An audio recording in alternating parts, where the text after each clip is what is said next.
Birodar, Allohning arqonidan boshqa hamma arqonlar uziladi. Allohning eshigidan boshqa hamma eshiklar yopiladi. Alloh azza va jalla yaqin bo'lgan zot. Duolarni eshitadi, ularni ijobat qiladi. Robbimiz mana shunday zot. Sen banda Allohga muhtojsan. Alloh esa sendan behojat. Sen zaifsan. Alloh esa qudratli. U yagona, quvvatli, behojat bo'lgan zot. Boshingga musibat kelsa, baxtsiz hodisa yuz bersa, doim Allohni eslagin birodar. Unga nido qil, madad so'ra, yordam talab qil.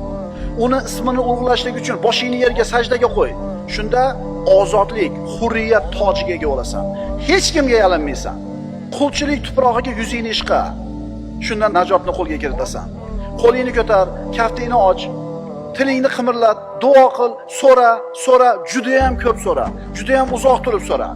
Chunki u Alloh mustor bo'lib qilgan odamning duosini albatta ijobat qiladi. Mustorning duosini ijobat qilgan, hozir ham ijobat qiladi, bundan keyin ham ijobat qiladi. Shuning uchun birodar, Allohdan so'ra. Mustor bo'lib so'ra, tinimsiz so'ra, doim so'ra, kecha kunduz so'ra, tilingga siqqanicha so'ra. Bilgan eng katta raqaming necha? O'sha raqamni o'shuncha raqamga ko'paytirib shuni so'ra.